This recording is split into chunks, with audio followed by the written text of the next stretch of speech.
بالله من الشيطان الرجيم. بسم الله الرحمن الرحيم.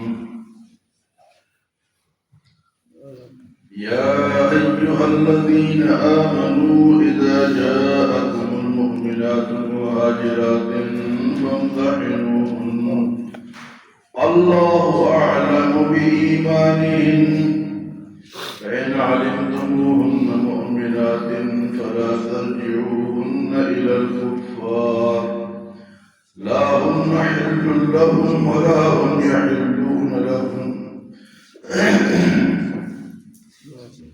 وآتوهم ما أنفقوا ولا جناح عليكم أن تنكحوهن إذا آتيتموهن أجورهن ولا تمسكوا بعصم الكوافر واسألوا ما أنفقتم وليسألوا ما أنفقوا ذلكم حكم الله يحكم بينكم والله عليم حكيم. وإن فاتكم شيء من أزواجكم إلى الكفار فعاقبتم فآتوا الذين ذهبت أزواجهم مثل ما أنفقوا واتقوا الله الذي أنتم به مؤمنون. سورۃ ممتحنہ جس کا نام ہے وہ اس آیت میں اس کا ذکر ہے. جب صلح حدیبیہ ہوئی تو ایک شرط اس میں یہ رکھی گئی کہ اگر کوئی مسلمان مدینے سے مکہ آ جائے تو کافر اس کو واپس نہیں کرے گا، اور اگر کوئی کافر مکے سے مدینے چلا جائے تو اس کو واپس کرنا پڑے گا. شرط تو ظالمانہ تھی لیکن شرط تھی کہ مسلمان چلا جائے تو اس کو واپس نہیں کیا جائے گا، اور اگر کافر آ جائے مدینے میں اس کو واپس کیا جائے گا. تو کچھ عورتوں نے بھی ہجرت کی حضور صلی اللہ علیہ وسلم کے ساتھ یا بعد میں. تو اب وہ کافر کو کہے جی کہ آپ کی شرط ہے وہ عورتیں واپس کرو. شرط تھی نا کہ وہاں اگر کوئی چلا گیا تو واپس کرنا پڑے گا. تو اس آیت میں اللہ پاک نے فرمایا کہ یہ شرط مردوں کے لیے تھی، عورتوں کے لیے نہیں. مرد اگر چلا جائے تو اس کو تو واپس کریں گے، یہ تو عورتوں کا مسئلہ ہے. لیکن جو عورتیں ہجرت کر کے آئی فرمایا ان عورتوں سے بھی تحقیق کرنی پڑے گی کہ بھئی مکے سے مدینے کیوں آئی، اسلام کی خاطر آئی ہو، اپنا ایمان بچا کے آئی ہو، یا شوہر سے بھاگ کر آئی ہو، یا کسی کی محبت میں آئی ہو، ان سے پوچھو. اللہ نے مسلمانوں سے کہا کہ ان سے تحقیق کرو. تو حضور صلی اللہ علیہ وسلم نے بھی کچھ عورتوں سے پوچھا، اور اسی طرح حضرت عمر کی ڈپٹی لگائی کہ آپ تحقیق کرو. تو یہاں اللہ پاک نے ایک اور مسئلہ بھی سمجھایا ہے، وہ یہ کہ اگر کوئی پہلے کافر تھی، مکے میں تھی، اب مسلمان ہو کے آئی ہے،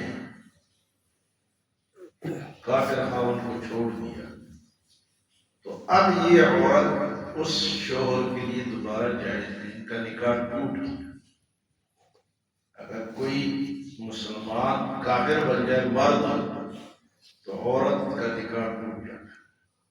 اور اسی طرح اگر کوئی عورت مسلمان تھی کافرہ بن جائے تو وہ مسلمان خاون کے نکاح میں نہیں ہے، ان کا نکاح بھی ٹوٹ جاتا ہے.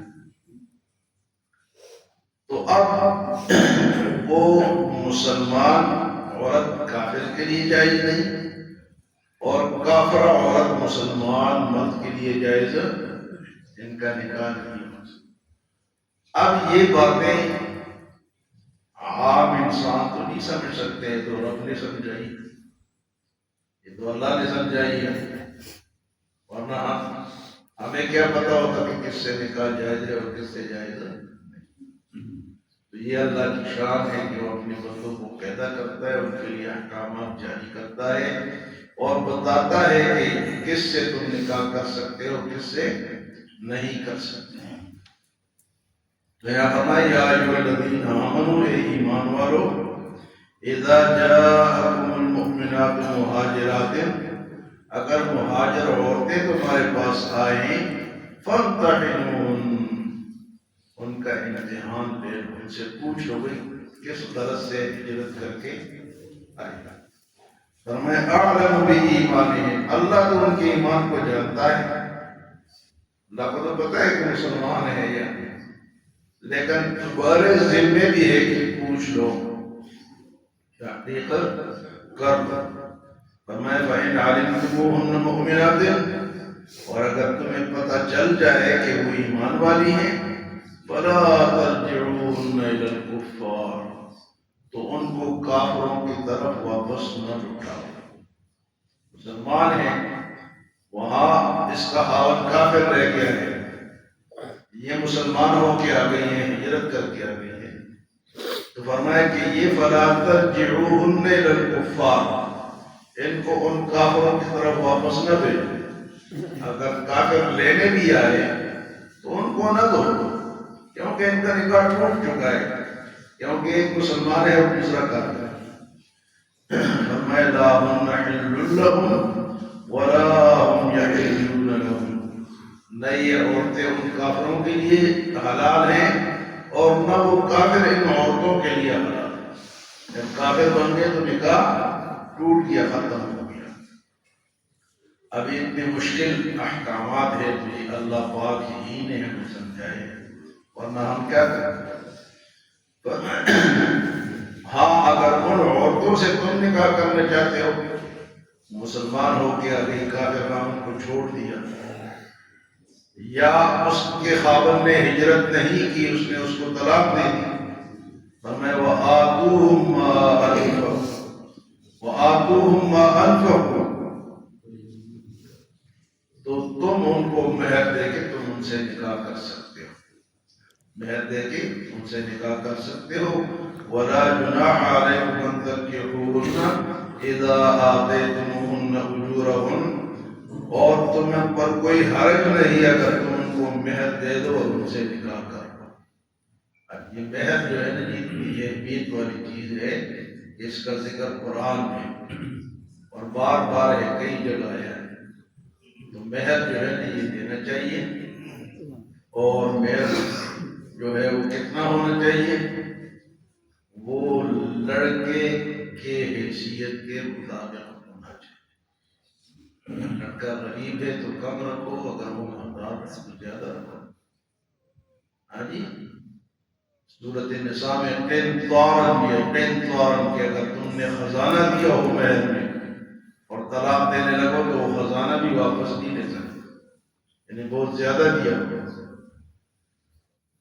تو یہ بات مسئلہ یاد رکھیں کہ مہر جو ہے یہ حیثیت کے مطابق، ایک آدمی وہ 1000 روپے نہیں دے سکتا، تم نے اس کا 10 لاکھ رکھ دیا، یہ غلط ہے، اس کے حیثیت کے مطابق، تاکہ کل اس کو کوئی پریشانی نہ ہو۔ فرمایا ان عورتوں سے اگر تم انہیں مہر دے دو تو کوئی حرج نہیں اگر تم ان سے نکاح کر لو جو مکہ سے ہجرت کر کے آئی ہیں۔ وَلَا تُمْسِكُوا بِعِصَمِ الْكَوَافِرِ، اور ایسی عورتوں کو نہ روکو جو کافر ہو۔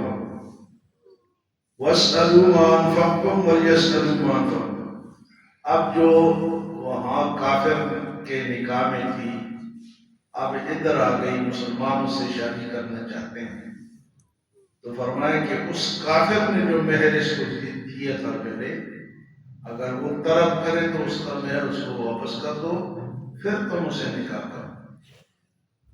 یعنی پہلے کسی کے نکاح میں تھی اور وہ مہر ادا کر چکا ہے، اور اب وہ آگے کہ چلو عورت تو مسلمان ہو گئی، ہمارا نکاح تو ٹوٹ گیا، لیکن میں نے اتنے پیسے خرچ کیے، وہ تو دو، وہ پیسے تمہیں دینے پڑیں گے۔